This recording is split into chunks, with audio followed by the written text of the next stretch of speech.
Bonjour à toutes et à tous, merci de nous rejoindre pour cette nouvelle édition de la matinale, d'une matinale de l'Ordre des infirmiers. Et donc pour cette nouvelle mouture, pour ce nouvel opus, nous allons aborder la question de la prise en charge et de l'accompagnement des personnes en situation de handicap par les infirmiers, puisque vous savez que nous avons signé à plusieurs endroits maintenant, notamment au Conseil national, au CESE, la charte Romain Jacob.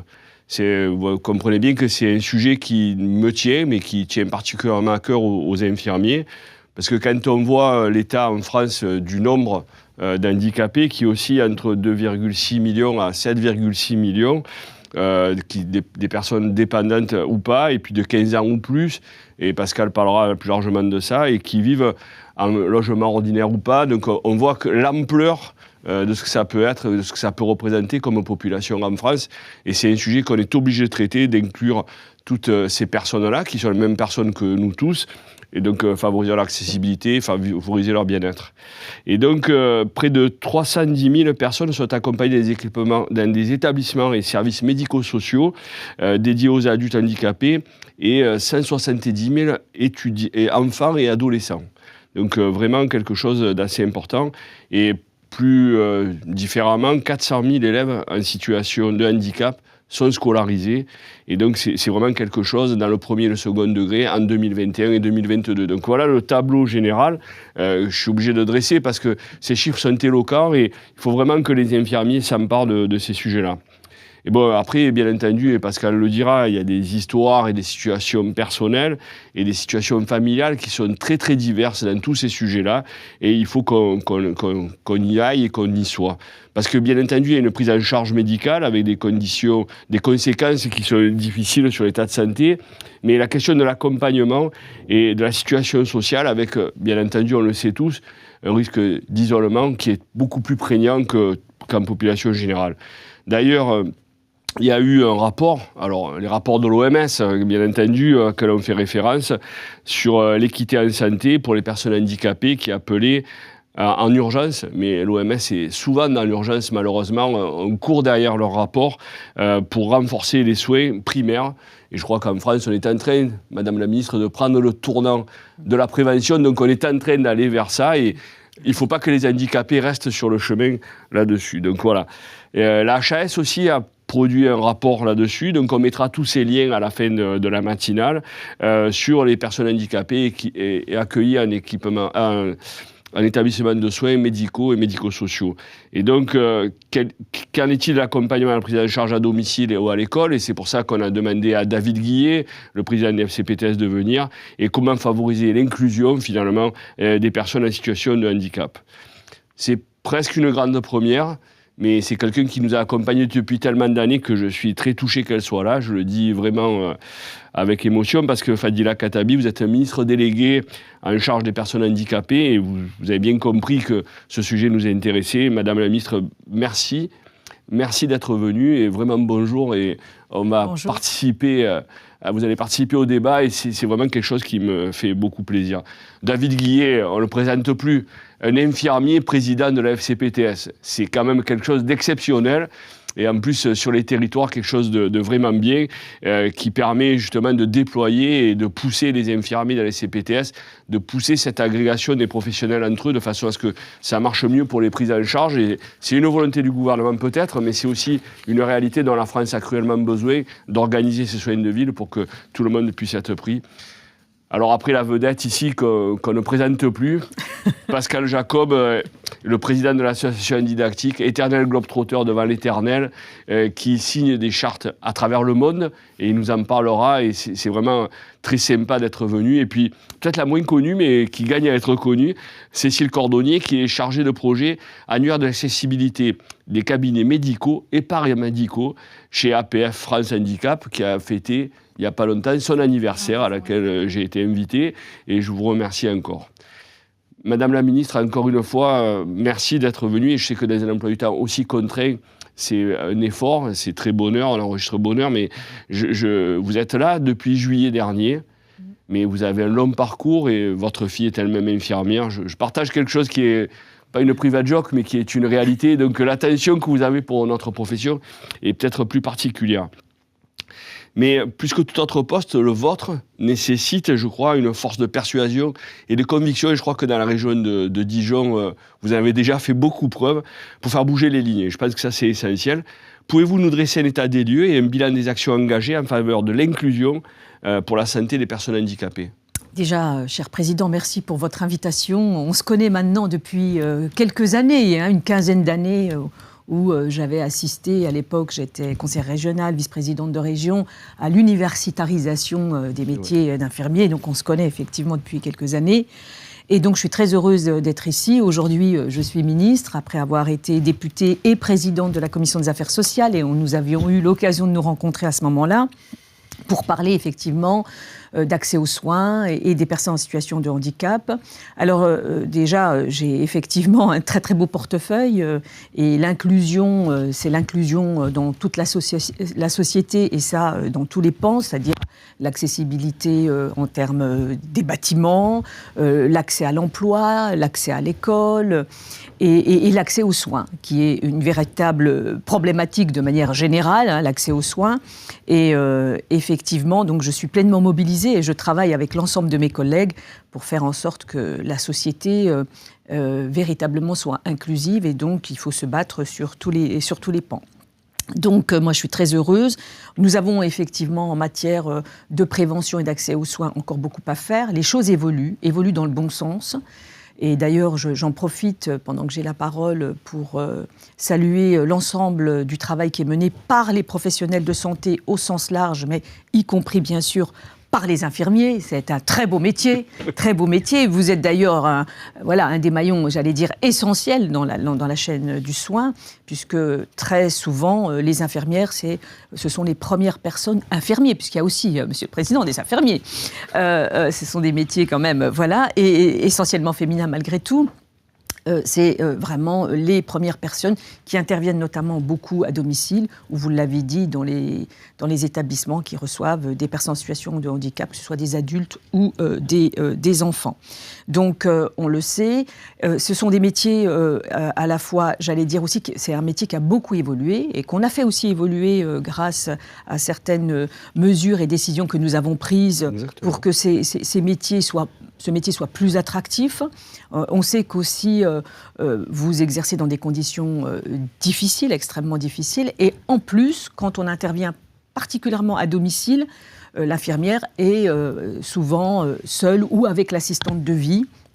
Et donc, est en responsabilité, parfois face à des handicaps aussi complexes, qui demandent effectivement, j'allais dire, compétences, connaissances sur le métier. Et il y a une façon aussi d'appréhender le handicap qui demande, bien sûr, une formation qui est quand même renforcée. D'ailleurs, ça concerne tous les professionnels de santé, y compris médecins, etc. On n'appréhende pas la même chose, surtout les handicaps qui sont complexes.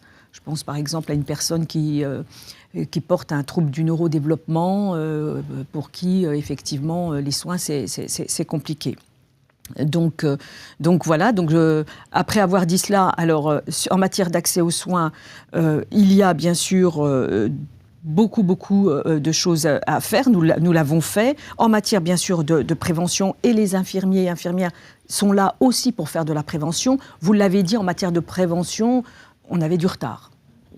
On s'est bien soigné en France, mais prévenir, c'est aussi, j'allais dire, pourtant c'est essentiel, parce qu'en termes aussi de coûts, puisqu'il faut aussi parler de coûts, il vaut mieux investir dans la prévention qu'ensuite et subir les conséquences d'après.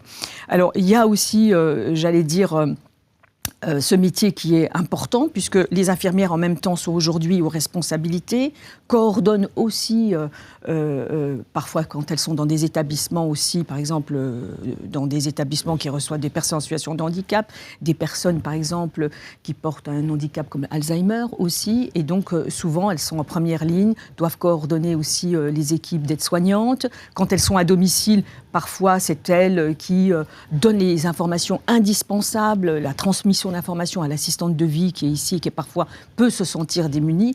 Donc ce sont des métiers, c'est un métier vraiment un très beau métier, mais aussi qui demande aussi à être soutenu. Merci pour vos mots. Je sais qu'en plus, ce ne sont pas des vains mots, ce sont des mots dits avec certitude et qui vous touchent personnellement, familialement, je l'ai rappelé. Mais comment on va aller au-delà de ça? Parce que là, les infirmiers sont des acteurs d'accompagnement à la vie, finalement. Les handicapés n'ont pas forcément besoin de recours médical, mais comment est-ce qu'on pourrait faire mieux, faire plus, pour mieux, finalement, favoriser cette société inclusive dont on a tous besoin? Parce que les pays qui ont développé l'inclusivité voient que c'est une richesse, finalement. Les pays des démocraties du nord de l'Europe voient bien que cette question-là est en train d'amener une richesse complémentaire dans la société.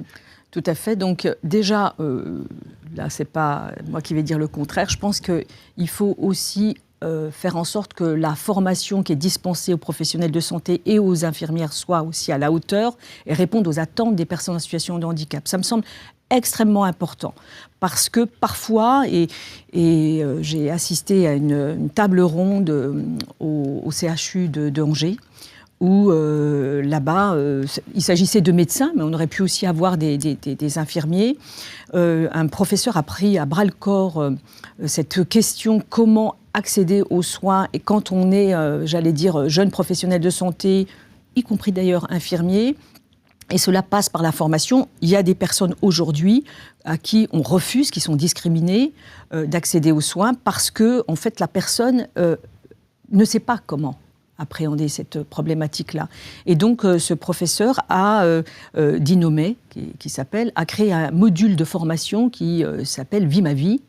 Et pendant cette période, les jeunes étudiants en médecine sont en contact avec une personne en situation de handicap. Et d'ailleurs, il y avait le témoignage d'une personne lourdement handicapée dans un fauteuil qui a dit que quand elle prenait rendez-vous, elle se voyait par exemple refuser le soin parce que le médecin disait « Ah non, je ne prends plus personne ».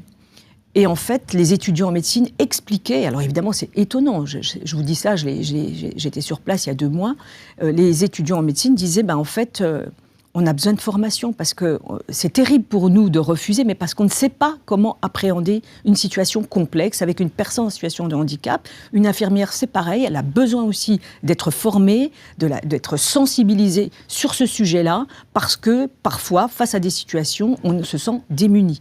Et c'est la formation qui permet à la personne de monter en compétence, de prendre de l'assurance et de pouvoir effectivement répondre aux attentes des personnes en situation de handicap. Et c'est ce que nous faisons. On essaie effectivement de mettre, j'allais dire, les moyens en matière de formation. Donc ça me semble aussi important d'accompagner les infirmiers et les infirmières dans leur parcours de formation et de les sensibiliser sur cette question-là. Donc la formation, le sujet central pour l'évolution, et ce que vous avez dit sur l'évolution de la profession, c'est vrai que ces 6 dernières années, ma profession a énormément évolué, et effectivement on essaye d'être de plus en plus dans la prévention, mais ce que vous décrivez quand même, ça fait frémir, parce que vous parlez de patients ou de gens qui sont en situation de handicap, qui sont victimes de discrimination, ce qui est une grande violence. La défenseure des droits, d'ailleurs, le dit. C'est l'une des premières discriminations. Il y a l'accès à l'emploi, mais il y a l'accès aussi aux soins. Mais je pense que, parce ces jeunes professionnels, encore une fois, je ne jette pas la pierre, c'est simplement, ils se sentent démunis. Donc c'est à nous aussi de les sensibiliser et de les former. C'est au pouvoir public. Sans quoi on sera encore, j'allais dire, en stand-by devant des situations complexes.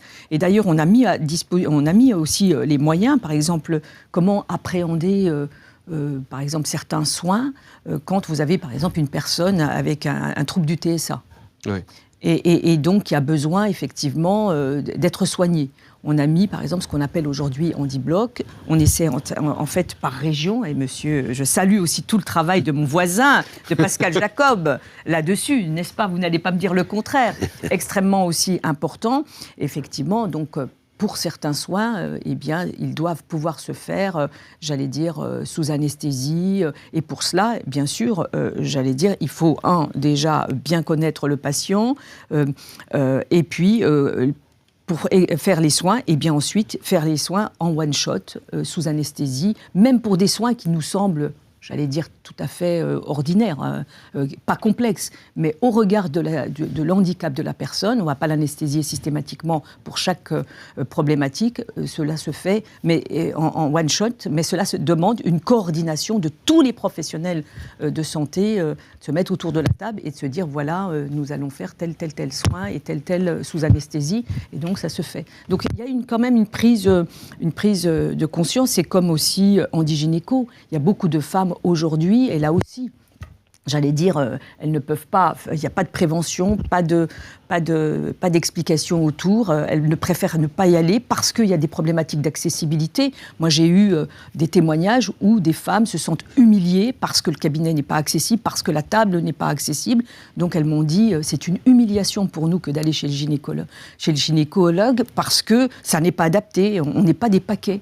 Donc, du coup, là aussi, il faut sensibiliser les professionnels. Comme aujourd'hui, on voit aussi encore des cabinets où il y a des dérogations, des cabinets qui ne sont pas accessibles. Ça n'est pas, j'allais dire, acceptable. C'est la raison pour laquelle, lors de la conférence nationale du handicap, le président de la République a annoncé un certain nombre de mesures, comme par exemple le fonds territorial d'accessibilité, à hauteur de 300 millions d'euros, pour faire en sorte que tous les petits commerces de proximité, mais aussi, et c'est très important, et vous êtes directement concernés, que tous les cabinets médicaux soient accessibles. Et l'État accompagne à hauteur donc, de 50%, avec un plafond de 20 000 euros. Et en plus, le porteur de projet n'a pas à avancer les 30% d'avance. C'est l'État qui avance également ces 30% pour faire en sorte que les cabinets médicaux soient accessibles. Moi, je ne comprends pas qu'un jeune professionnel puisse s'installer alors que son cabinet n'est pas accessible. Là aussi, c'est très, très discriminant. Donc, parfois, bien sûr, je comprends, on fait des dérogations parce qu'il y a un vrai désert médical et que c'est le seul bâtiment, mais il doit être mis en accessibilité. Sans quoi, vraiment, c'est la discrimination, j'allais dire, en premier lieu de ces personnes, des personnes en situation de handicap, mais aussi des personnes âgées, parce qu'on est face à un choc démographique. Et donc, quand on améliore l'accessibilité des personnes en situation de handicap, on améliore le quotidien de nos personnes âgées. Et donc, ça me semble quand même important. Donc, vraiment, on est pleinement mobilisés également là-dessus. Mais c'est quelque chose, je vous relance encore une fois, parce que ce que vous décrivez finalement, Madame la Ministre, c'est quelque chose qui est plus large en fait. C'est aussi l'accessibilité au transport en commun. Tout à fait. Également les transports sur lesquels on va mettre aussi des moyens. En plus, nous avons les Jeux olympiques et paralympiques qui arrivent et on compte sur ces Jeux aussi pour avoir un héritage en termes, j'allais dire, au niveau des bâtiments, au niveau des transports.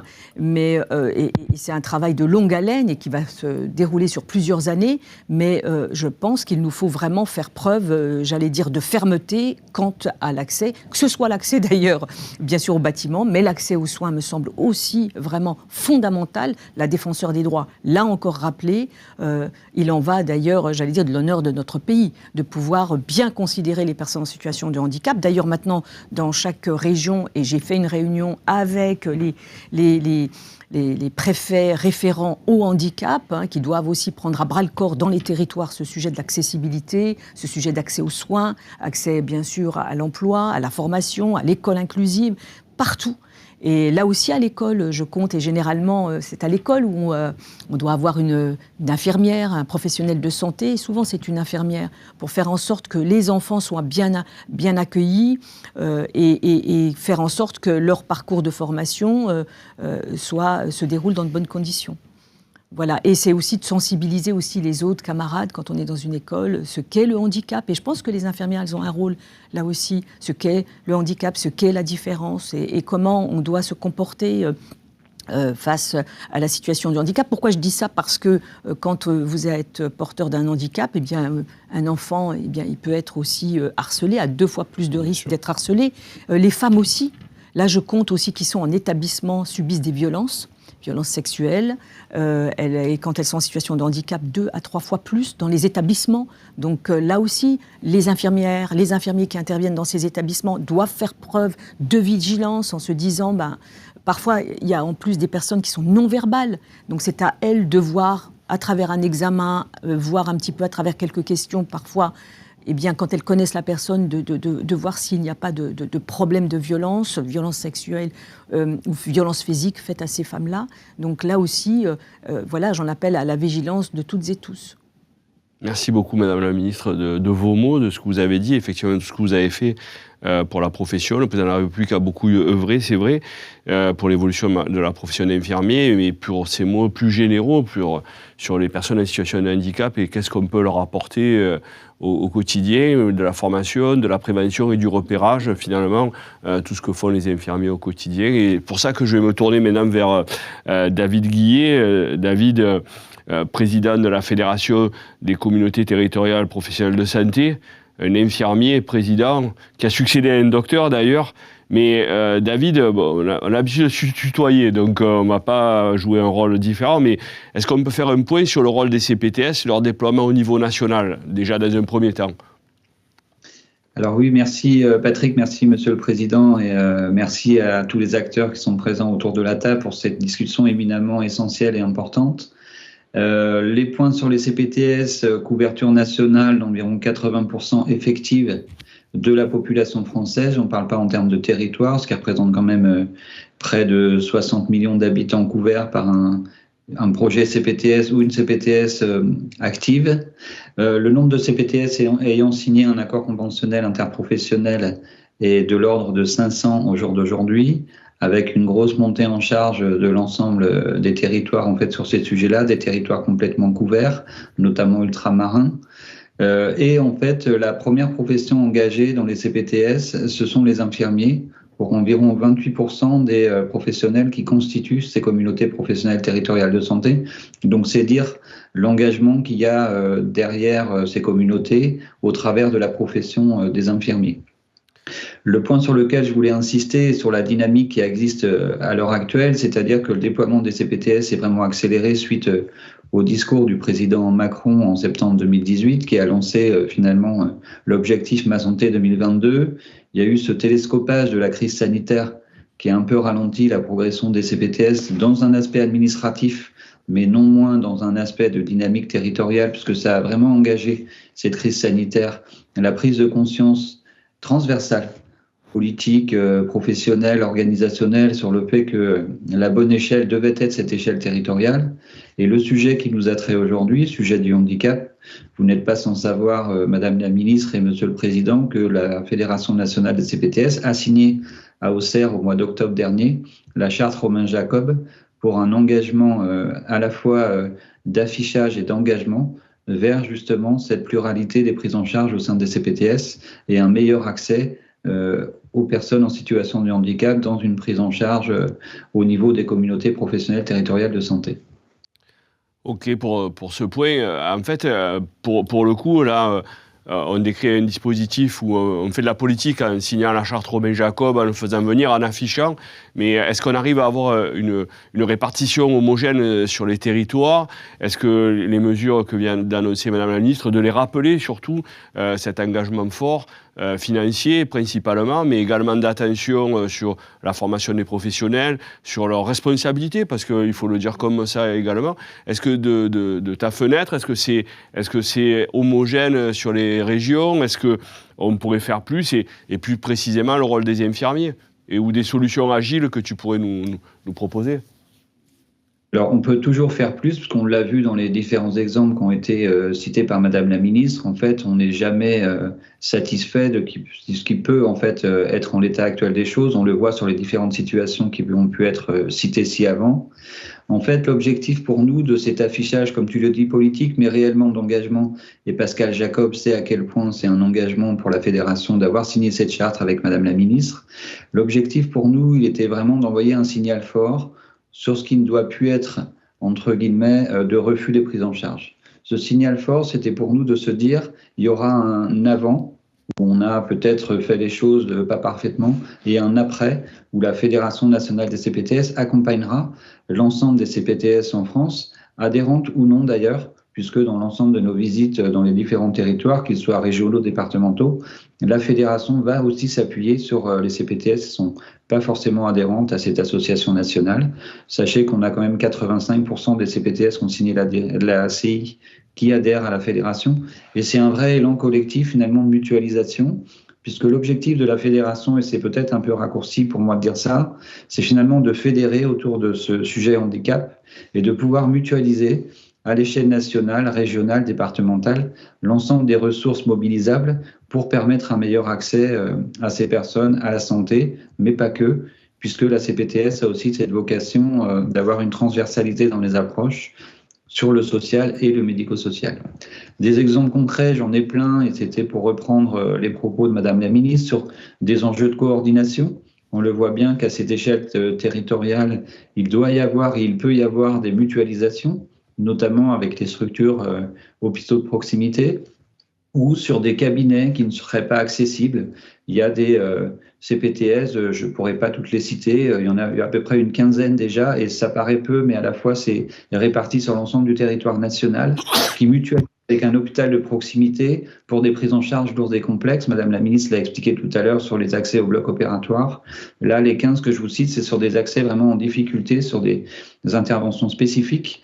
Il y a en France, sur l'ensemble de nos adhérents, à peu près 30% des sujets qui attrait à ce mot handicap, qu'il soit physique, psychique ou comportemental.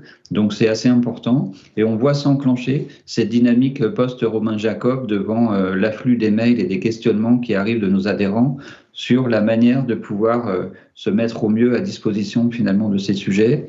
Je rappelle, nous aussi, au sein de la fédération, que nous engageons avec certaines CPTS des formations sur la prise en charge de ces personnes et des formations qui sont pluriprofessionnelles. C'est-à-dire des formations où on va pouvoir, d'une équipe, mobiliser des professionnels formés avec des aidants qui sont là aussi pour témoigner de situations et de particularités, où finalement nous mettons en place ces sujets et ces enjeux de formation, à la fois des formations sous l'aspect formation continue pour les professionnels qui sont déjà en exercice, mais aussi pour les formations initiales au travers des IFSI, où un ensemble des acteurs de CPTS interviennent dans les IFSI pour sensibiliser à ces sujets du handicap. Ah ben, on voit que c'est work in progress, mais c'est plutôt exceptionnel. La ministre a même dit c'est très bien. Ouais, je salue tout ce travail, est formidable. Merci, mais en fait, la vraie dynamique, c'est d'enclencher, c'est une acculturation, c'est d'en parler comme aujourd'hui. C'est vraiment quelque chose qui doit intégrer notre quotidien. Vous l'avez rappelé, Madame la Ministre, le rôle des infirmiers libéraux à domicile. C'est cette coordination clinique de proximité.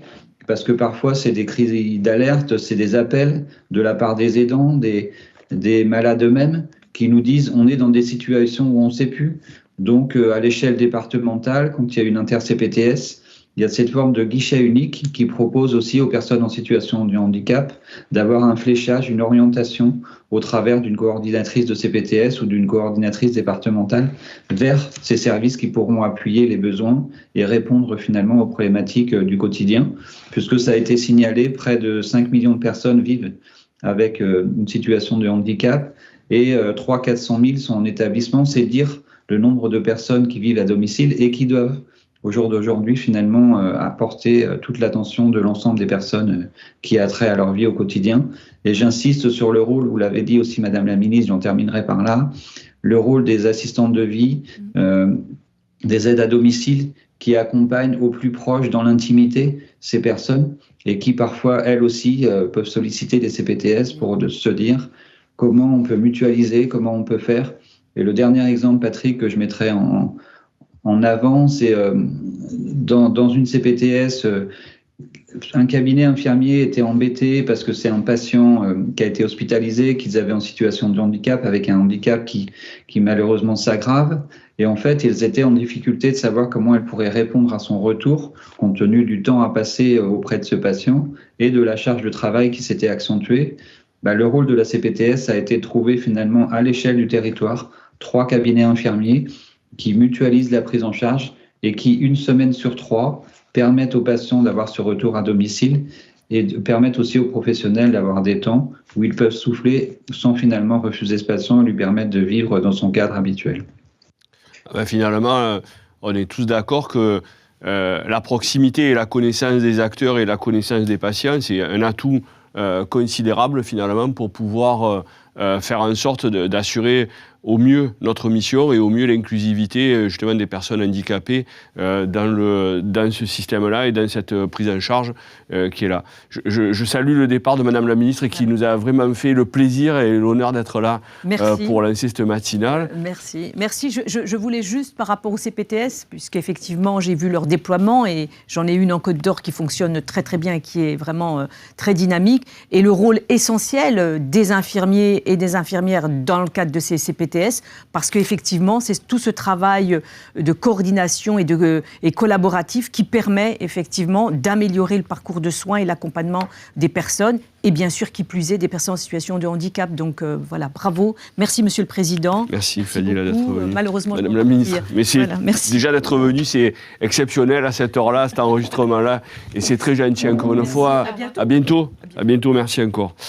David, merci pour ces exemples et cette mobilisation dans les CPTS et de rappeler le rôle des infirmiers puisque nous sommes les principaux acteurs et c'est bien de le rappeler et de rappeler qu'on travaille très facilement en réseau et que justement ça permet à la fois d'identifier les aidants mais également de les soutenir mais également de permettre de répartir la difficulté des prises en charge et des soins sur l'ensemble des professionnels sur le territoire de façon à ce qu'il y ait du répit à la fois pour les aidants mais également pour les professionnels et que cette coordination, est-ce que tu as rappelé tout ce qui est aide à domicile et toutes personnes qui permettent justement de maintenir à domicile soit assurée par les infirmiers. La ministre l'a dit, on a beaucoup parlé d'accessibilité. C'est un sujet sur lequel on est partenaires tous les deux, l'Ordre national des infirmiers et l'association APF, donc association qui a déployé un annuaire et pour lequel, dites-nous en plus et comment on peut mieux travailler ensemble encore. Déjà, merci beaucoup pour cette invitation. Effectivement, je travaille à APF France Handicap, donc qui est une association de représentation et de défense des droits des personnes en situation de handicap et qui a été face aux situations qu'a pu mentionner Madame la Ministre, c'est-à-dire une adhérente un jour d'une de nos délégations. On a des délégations dans chaque département qui s'adressent à nous et qui nous dit malgré le fait que les cabinets doivent être mis en accessibilité, je n'arrive pas à trouver un cabinet médical où en fait avec mon fauteuil, je peux effectivement entrer. Et malheureusement, ce n'est pas un cas isolé. Aujourd'hui, en France, il y a 50% des personnes en situation de handicap qui considèrent que leur état de santé est mauvais et 66% qui ont des difficultés pour accéder à des soins. Donc, on est vraiment sur des proportions qui sont importantes. Et donc, nous, on a voulu créer un outil pour aider les personnes en fait, à identifier des cabinets accessibles et améliorer leur information, à minima à court terme, pour faciliter leur parcours. Et donc, on a débuté ce projet dans 2 territoires pilotes dans les Pays de la Loire et en Île-de-France. C'est un projet qui date de 2019 et qui a été nationalisé. Et parce qu'on le coporte aujourd'hui avec le ministère de la Santé et de la Prévention, donc c'est devenu un service public aujourd'hui, avec donc le SPIS sur le site donc, de santé.fr, qui est le site sur lequel en fait, on collecte la donnée et on la diffuse. Et donc on a créé un questionnaire à destination des professionnels de santé, y compris des infirmiers, pour pouvoir effectivement mieux connaître l'accessibilité des cabinets aujourd'hui. Et c'est un projet qui, comme vous le disiez, est vraiment fait en partenariat, et c'est très important. Donc déjà avec le ministère de la Santé. Ensuite, il y a forcément des soutiens qui nous permettent de mener ce projet, notamment Malakoff Humanis, la Fondation Malakoff Humanis Handicap, l'ARS des Pays de la Loire, Merck et le Fonds national de la démocratie pour la démocratie sanitaire, donc avec la CNAM notamment qui est actrice. Et au-delà de ces partenaires financiers, on a des partenaires opérationnels qui nous permettent, nous, de faire dialoguer le monde associatif avec les professionnels de santé, parce que le but, c'est de mettre tout le monde autour de la table sur ce projet. Donc on échange avec les ordres, donc l'ordre infirmier, mais pas que, vous avez pu le voir, il y a tous les ordres de professionnels de santé qui sont autour de la table. Nous, bien sûr, on est en échange avec d'autres associations de personnes en situation de handicap. on a l'assurance maladie qui est autour de la table et puis on a d'autres acteurs. On a une convention qui est en voie d'être signée avec la Fédération nationale des CPTS et on a aussi des échanges avec l'association Handidactique. Donc voilà, l'objectif, c'est vraiment, on le disait, il y a beaucoup d'initiatives, c'est vraiment d'arriver avec ce portail national à mettre en commun et avoir une plateforme pour toutes les personnes nationales. Bon, déjà, super boulot. Ouais. Le Covid est passé par là, mais vous avez quand même réussi à maintenir le projet, ce qui est quand même assez exceptionnel. On a beaucoup parlé d'accessibilité, notamment du bâti, parce que c'est vrai que c'est un frein majeur, mais cet annuaire, il ne se cantonne pas que simplement à être une map monde et une carte routière, finalement. Et qu'est-ce que ça recouvre pour vous, ce terme d'accessibilité ? Exactement. Alors souvent, on parle, nous, d'accessibilité universelle. Et donc, cet annuaire, il est vraiment fondé sur ce principe. Donc, l'accessibilité universelle, c'est un concept qui veut dire l'accès à tout pour tous. Donc, il n'y a effectivement pas que le lieu et il n'y a effectivement pas que le handicap moteur. Donc, déjà, nous, c'est un annuaire qui s'adresse aux personnes en situation de handicap, donc on le disait, moteur, donc aussi sensoriel, les personnes malvoyantes, les personnes malentendantes, les handicaps, donc on a parlé du trouble de spectre de l'autisme, handicap intellectuel, mais handicap psychique aussi. Mais on allait même un petit peu au-delà parce qu'on demande donc aux professionnels de santé les langues qu'ils parlent aussi, en se disant que quitte à parler d'accessibilité, autant aller au-delà du handicap. Et on a aussi des questions dans ce questionnaire qui sont relatives à l'obésité, parce qu'il peut aussi y avoir des freins dans l'accès aux soins pour les personnes obèses. Et donc, quand on parle d'accessibilité universelle, donc on parle effectivement du lieu. C'est quand même important de pouvoir rentrer dans le cabinet médical en tant que tel. Mais nous, on a vraiment eu une logique de parcours. Donc, il y a des questions effectivement sur pas juste entrer dans la première porte, mais pouvoir aller déjà jusqu'au cabinet, pouvoir déambuler. Donc, il y a tout le parcours du stationnement jusque dans le cabinet. Mais on a aussi l'accessibilité donc du matériel. On le disait, et Madame la ministre le rappelait. Est-ce que votre table d'examen, par exemple, se baisse, etc. Là, on est sur les fauteuils, mais on a aussi des questions de formation, de l'habitude. Est-ce que les professionnels ont une expérience particulière avec certains types de handicap ? Et est-ce que ça se traduit avec certains outils ? Par exemple, pour des personnes qui peuvent avoir des déficiences intellectuelles, il peut avoir besoin d'expliquer les actes de soins. Et il y a des outils qui peuvent exister comme Santé BD, que vous connaissez peut-être, qui sont des supports, des choses qui peuvent être mises en place très concrètement. Raccourcir les temps d'attente pour des personnes qui ont des troubles du spectre autistique. L'expérience, le matériel, les actes de soins. Donc c'est ça l'accessibilité au sens large, pour avoir l'accès au cabinet, mais surtout l'accès aux services et à la qualité des soins, parce que c'est tous derrière ce qu'on recherche, que les personnes soient en meilleure santé.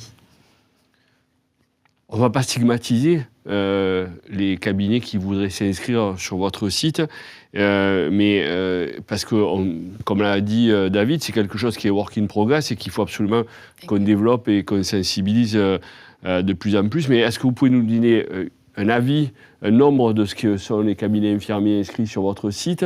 Et vous avez dit, c'est très très large le spectre, c'est à la fois l'accessibilité par le bâti, mais également peut-être le langage des signes, peut-être d'autres outils qui sont mis à disposition. Donc, à date, les cabinets infirmiers ou les cabinets médicaux, et puis plus largement, est-ce que vous pouvez accompagner ? Comment on peut vous aider pour mieux recenser et justement mettre à disposition Exactement. Alors, pour expliquer très concrètement comment fonctionne cet annuaire, en fait, c'est les professionnels de santé eux-mêmes qui décrivent leur cabinet. Et donc ça, c'est donc sur le site santé.fr. Donc c'est avec votre carte CPS, avec votre numéro RPPS, vous vous enregistrez. Et donc vous allez ensuite avoir ce questionnaire dont je vous parlais avec toutes ces questions sur ce parcours. Et donc à l'heure actuelle, on a environ 3800 professionnels de santé en tout qui ont répondu à ces questionnaires, qui ont publié les informations sur santé.fr. Et on est autour de 700 infirmiers. On a d'abord les médecins généralistes, ensuite les infirmiers. Vous êtes la deuxième profession, vous êtes le plus enregistré sur l'annuaire. Et donc, effectivement, ce qui est important, c'est que toute information est importante.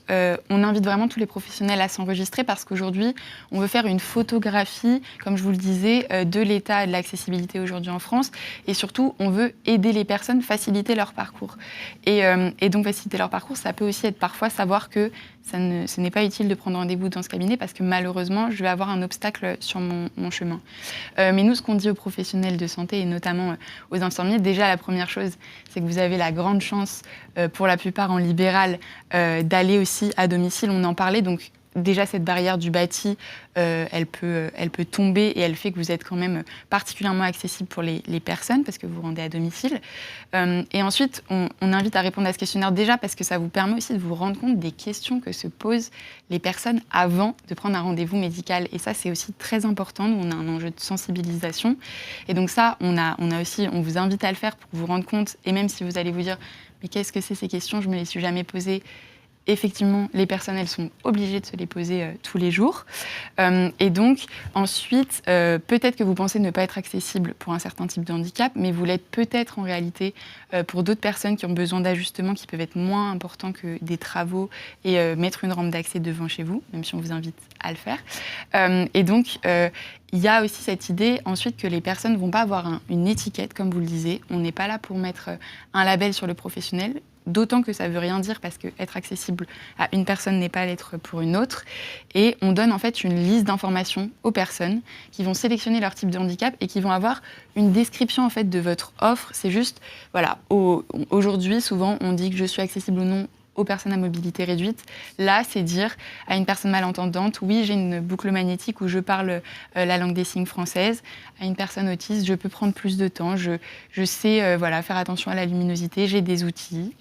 Et donc, voilà, c'est juste améliorer l'information. Et donc, c'est un questionnaire à remplir en une fois et on vous invite toutes et tous à rejoindre cette démarche.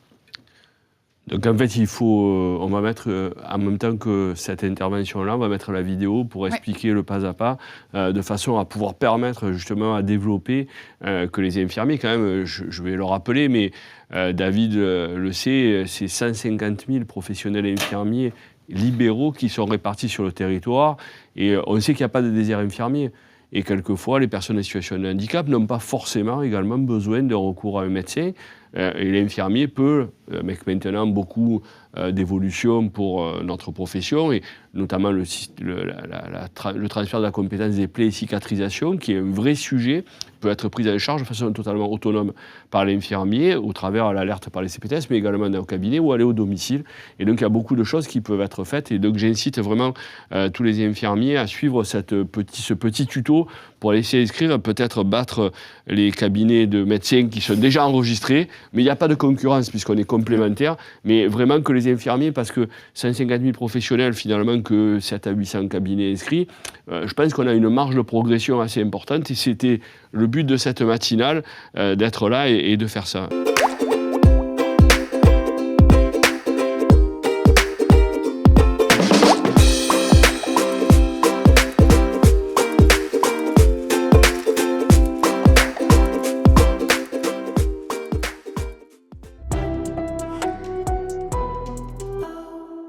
Merci encore de ces précisions et je crois que c'est un bel anniversaire.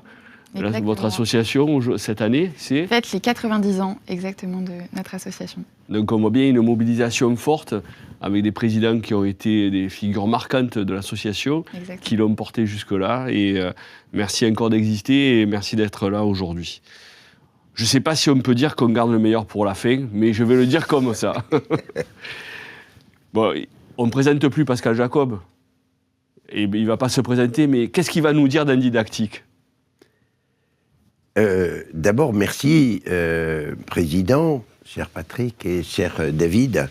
Je voudrais vous dire merci parce que c'est l'occasion pour moi de rendre un hommage assez extraordinaire aux infirmiers et infirmières. Ma vie a été marquée par des choses impossibles. Et si ça a été plus doux, plus accompagné, c'est bien par le métier d'infirmier et d'infirmière. Et ça, je ne pourrai jamais l'oublier et je l'emporterai dans ma boîte en bois. C'est pas à l'ordre du jour. Alors maintenant, on parle d'un didactique. En didactique, comme c'est la mise à la disposition d'être didactique et handi. Et c'est aussi l'intérêt d'être didactique et handi, c'est de permettre aux personnes vivant avec un handicap d'être acteurs de leur destin. Et ça, c'est la première chose, parce que sans eux, on peut toujours faire ce que l'on veut, ça servira à rien. C'est avec eux qu'il faut créer une énorme dynamique d'ensemble. Et ce que je vois se dessiner à travers vos deux métiers, infirmier, CPTS, je voudrais vous dire que l'ensemble a vraiment une raison d'être. Car si on mettait la santé des personnes vivant avec un handicap sur un socle, et sur tout le tour du socle, on met des fils de laine, et qu'il y en a un tout seul qui tire sur un fil de laine, il ne va pas le lever, et le fil de laine va casser. Par contre, si on est tous ensemble à tirer sur les fils de laine, on a une chance de soulever et d'améliorer l'accès à la santé des personnes vivant avec un handicap. Et ça, c'est l'élément le plus fort. C'est réunir, fédérer les talents et les expertises pour améliorer avec les personnes vivant avec un handicap, sous les ordres, et on aura l'occasion de le dire, si la charte Romain Jacob aujourd'hui existe, elle n'existe aussi que parce qu'elle est évaluée par les personnes vivant avec un handicap, sans filtre. Et ça, c'est essentiel.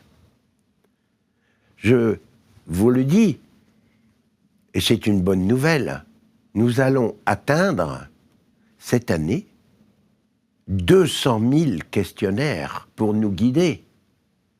200 000 qui vont nous permettre d'avoir entre 1500 et 3000 questionnaires par département. C'est extraordinaire, on sait de quoi on parle, et c'est très difficile de faire mentir 200 000 personnes. Il faut beaucoup de moyens. Aujourd'hui, je voudrais mettre l'accent sur un point. C'est la prévention. Parce que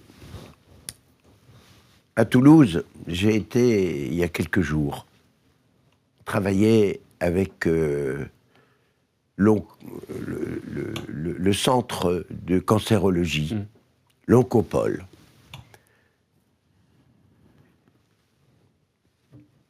Là, les chances ne sont pas les mêmes pour les personnes valides que pour les personnes vivant avec un handicap. Quand on découvre une tumeur sur une personne valide, elle fait en moyenne 3 mm. Mais quand on la découvre sur une personne vivant avec un handicap, elle fait en moyenne 3 cm. Et dans 50% des cas, c'est trop tard. Et ça, c'est un progrès qui est d'une injustice totale, qui est la notion de prévention. C'est pas juste. Et de découvrir. Et cette notion de prévention, elle est indispensable. Et le concours de APF France Handicap, avec son questionnaire, va nous permettre d'aller au plus près possible de cette notion de prévention. Car plus on trouvera le continuum du soin, plus on verra plus tôt les choses. Et c'est la première chose. C'est cette notion en didactique est au service des personnes vivant avec un handicap pour leur donner la parole pour qu'ils soient aussi acteurs de formation. On y revient toujours. La formation. Patrick, il faut dire les choses en face. Qui peut mieux convaincre que Romain ou Clément? On est d'accord. Non, mais on est d'accord que l'exemplarité est essentielle et de parler de tout ça aujourd'hui, de voir tous ces acteurs réunis. Et ce qui est frappant, c'est le monde associatif quand même qui est très regroupé dans le handicap et qui permet justement d'éveiller les consciences, d'avoir un ministre dédié également, ce qui est quand même une forte évolution, de prendre le tournant de la prévention. Et donc, on a les visites de prévention qui vont commencer. Et donc, cet accès aux soins, finalement, par la prévention, par les visites de prévention, qui vont se faire de plus en plus facilement. Et donc, répondre à cet enjeu, c'est essentiel pour un didactique. C'est primordial. Il y a des pays où, si on ne fait pas sa prévention, on n'a pas ces allocations de personnes vivant avec un handicap. Je ne dis pas qu'il faut faire ça en France, mais je veux simplement dire que si on faisait une vraie prévention, on aurait une facilité énorme. Bon. Une deuxième chose que je voudrais dire, c'est que tout est mis dans des cylindres les uns à côté des autres. Et là, le rôle des infirmiers et des infirmières, c'est de casser ces cylindres. Car eux, il se trouve qu'ils ne sont pas, eux, dans le soin, ils sont dans le prendre soin, dans le sens de Lévinas et de Ricoeur. Là, ce qu'il y a d'important, c'est pas tellement de te soigner la dent. Si, ça c'est important, mais c'est sa santé globale qui va nous permettre d'être dans la vraie vie. Et la santé globale, c'est le prendre soin. Et aujourd'hui, savez-vous que une personne, grosso modo sur 5, vivant avec un handicap, meurt de iatrogénie? Pourquoi? Parce que elle a un dossier neurologique, un dossier orthopédique, un dossier ceci, un dossier... Mais personne ne fait le lien entre les deux. Et que c'est impossible à faire. Et qui le fait? L'infirmière. Qui est capable de le faire? L'infirmière avec le pharmacien.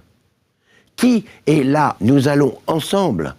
Et l'intérêt des CPTS, c'est ce dialogue qui doit s'instaurer. Et je crois que le principe de l'infirmière, au plus près de la personne vivant avec un handicap, est une chance inouïe pour tout le monde.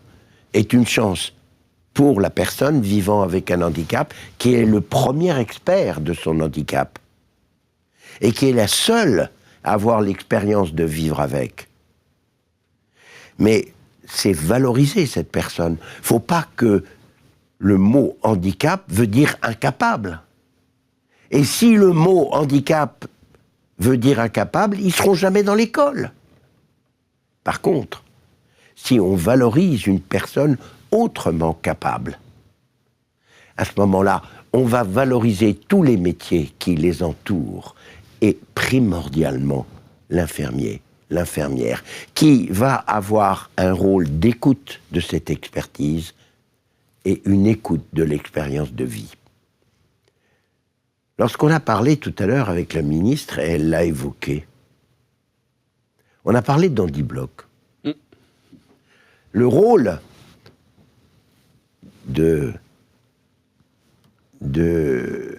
d'handidactique, c'est de mettre en valeur tous les acteurs, primordialement les uns avec les autres, et pas séparément, et on leur demande à chacun de tirer leur fil de laine, de leur expertise. Handibloc en est un.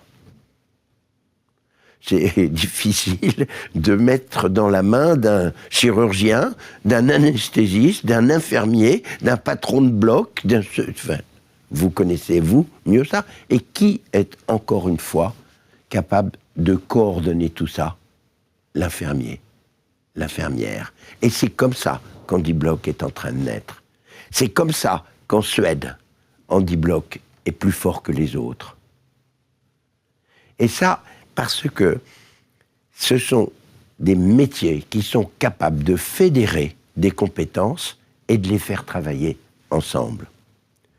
Moi, je trouve que c'est assez extraordinaire qu'à chaque fois qu'on arrive à mesurer les progrès qui sont faits en partie grâce à tous les soignants, mais aussi à la sensibilisation qu'a apporté la charte Romain-Jacob, quand on mesure les progrès, on voit sa propre pierre dans l'édifice.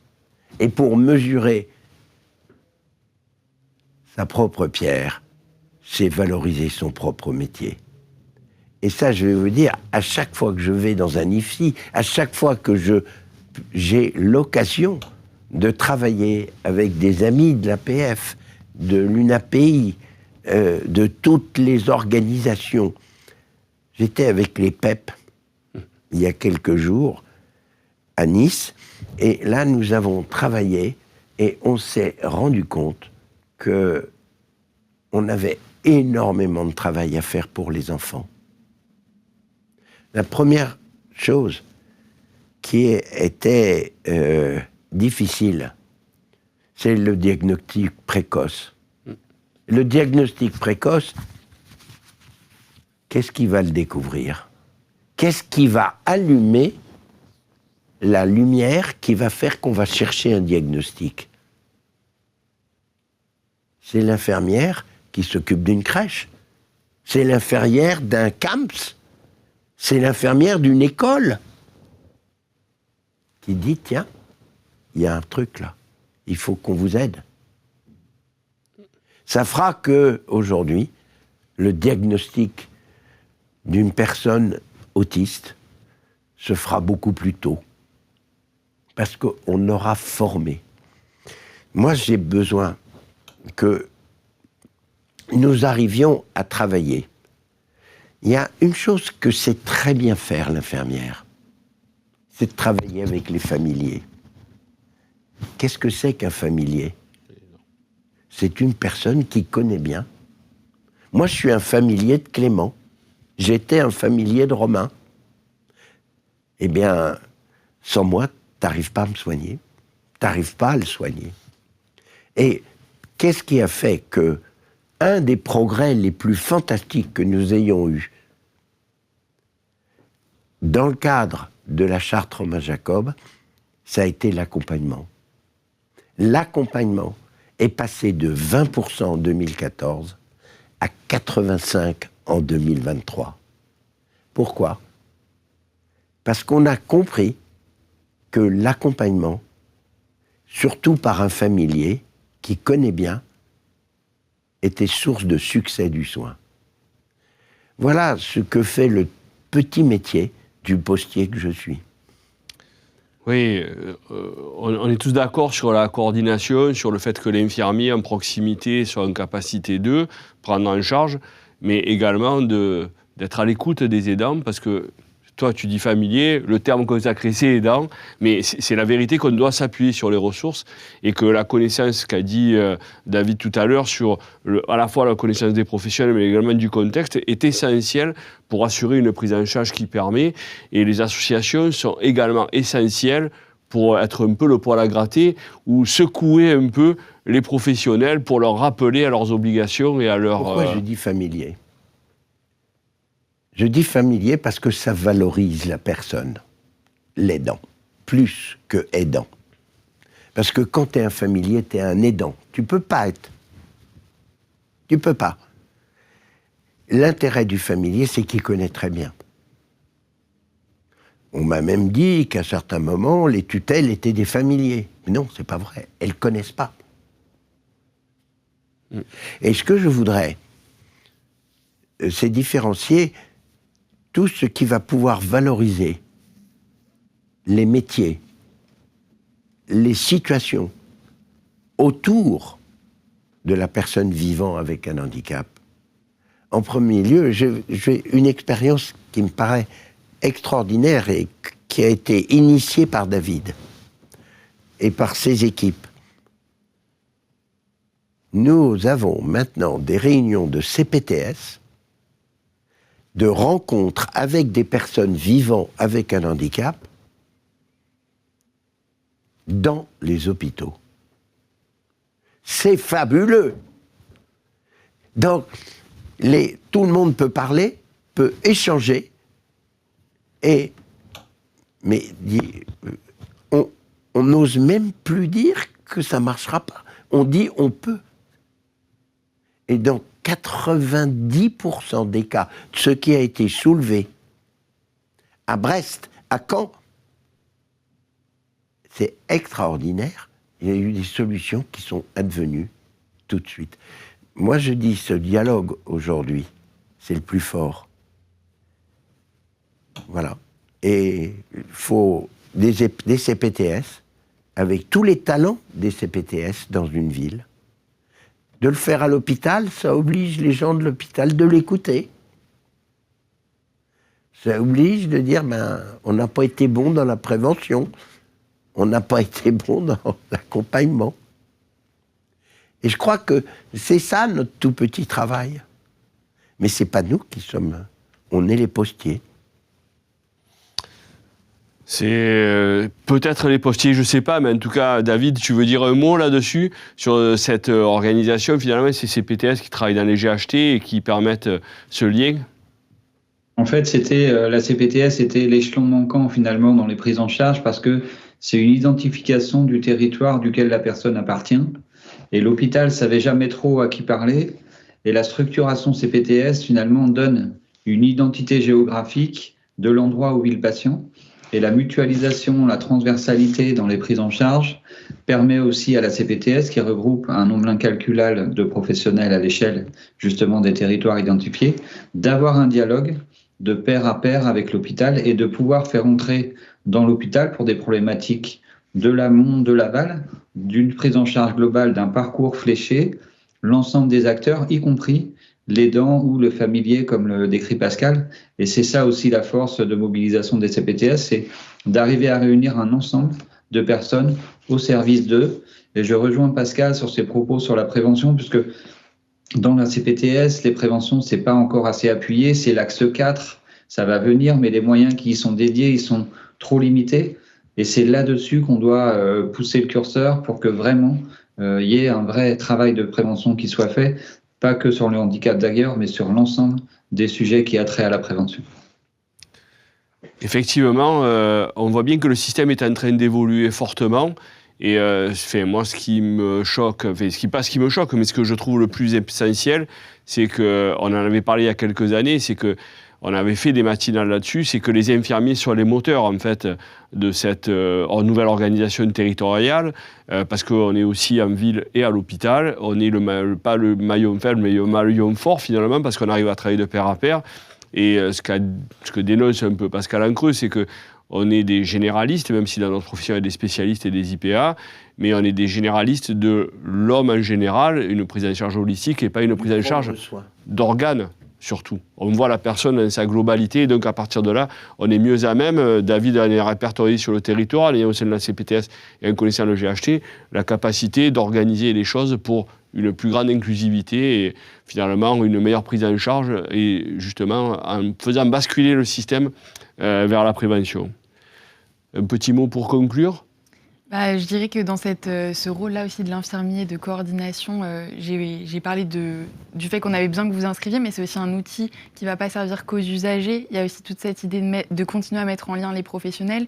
Et ça peut aussi être un outil pour les infirmiers pour identifier sur leur territoire aussi des professionnels potentiellement accessibles, des spécialistes, et voilà, aussi dans cette coordination. Donc, en tout cas, c'était vraiment très enrichissant de pouvoir mettre en lien toutes nos initiatives. Et je pense que, comme vous l'avez dit, c'est vraiment le dialogue entre les professionnels de santé et les réalités des personnes qui vont permettre de faire évoluer l'accès aux soins des personnes en situation de handicap. David, longue vie au CPTS, et c'est quoi le futur plan? Forcément, non, mais en fait, l'objectif, on l'a dit, c'est formation, information et mutualisation des ressources.